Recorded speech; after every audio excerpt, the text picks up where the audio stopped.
Okay, I think that's working. Let me check. Is there a red light there?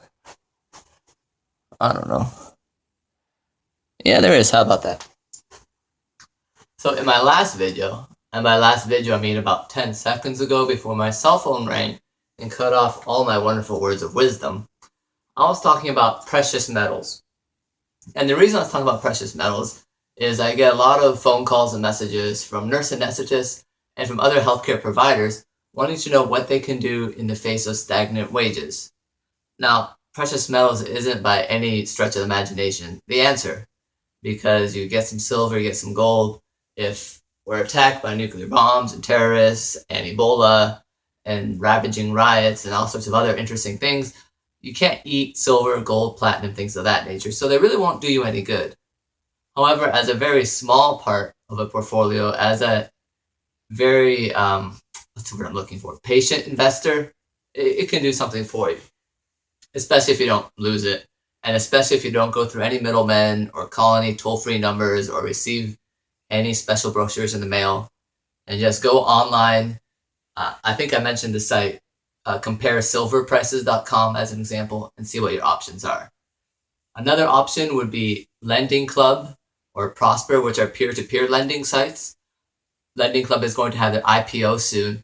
Ooh, I said a stock term.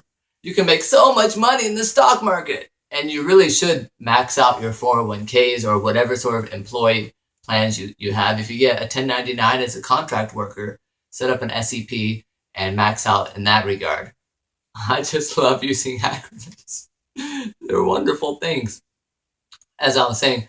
But you can't really base everything on the stock market, because no matter how well diversified you are, if that thing crashes and you need money fast, you're going to be in trouble. And the reason I brought these things up is because it actually relates to workplace bullying. In that, if you're in a toxic work environment, but you haven't saved up enough money to go search for another job, to uproot from where you are and go somewhere else, you're going to be stuck there. You're going to have to put up with that. So that's one reason why I think you need to have a well-diversified portfolio. And I really like saying the word portfolio, but I'm not really sure what all it means. Like, it kind of reminds me of a man bag. You know, like those man purses that you kind of, if you're in Europe, put them over one shoulder. Sorry, I'm digressing again. What I was referring earlier about Lending Club. Peer-to-peer lending means you go to a website. There is an intermediate, meaning that the website takes a little money for the price of you finding people who want money, lending them the money, and the website getting mad and calling those people if they don't pay you. Obviously, a lot of them don't pay you. That's why it's a risky investment. But because of stagnant wages, because of many people in my profession not really getting that many raises, the cost of inflation, the cost of healthcare, as those things go up, you're actually losing money every year. And one thing Americans aren't good at is living below their means, and as that mean continues to decrease, continually living below that. That's just not something we're programmed to do very well. So with sites like Prosper and Lending Club, unlike the precious metal sites, there are a lot of intermediaries, but you really need that. You can't really go on Craigslist and start looking to lend people money. That's not going to work out. Do people do that? I'm not even sure if that's a thing. I don't think it's a thing. If it is a thing, it's not a very wise thing. You probably shouldn't do that. So back to toxic work environments. The best thing you can do, well, other than going to HR and employee wellness and those type of places, I take that back. That's probably not the best thing to do. Those places probably won't help you that much. The best thing to do is save up your money so you can get out of there if you need to.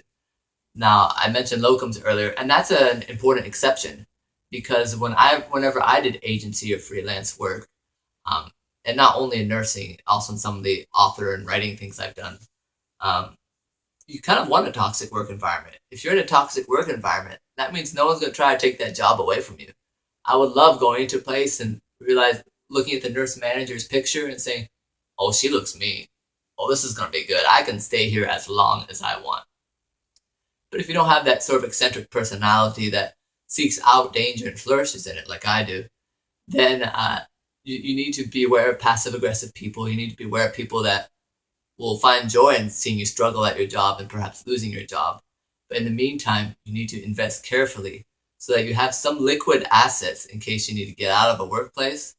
but not so many that you're actually losing money by having an interest rate lower than what inflation, the cost of healthcare, things of that nature are. So make sure to diversify wisely.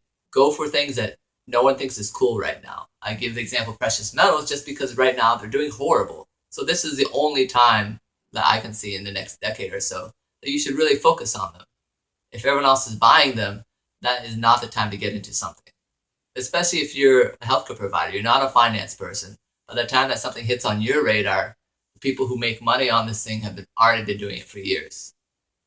Now this time, my wife did not call me during the video recording, even though I wasn't nearly as funny as it was last time. Last time it was amazing. You missed so much knowledge, so much wisdom. Makes me want to cry. Anyways, in my book, How to Succeed in Anesthesia School and RN, PA, or Med School, I do talk about a lot of financial decisions that you should make, but really this is a boring topic. So it's probably about 5 pages max. Maybe there's a picture or two in there about that particular topic. Really, you should email me. You can find me on Twitter as Dripping Ether. You can find me, well, actually, that's probably the easiest way, or through YouTube or whatever. Because, I mean, let's face it, I don't have a website. Nobody got time for that. All right, y'all carry on. Go put your patients to sleep. Give an epidural, bed bath, enema, whatever you guys do.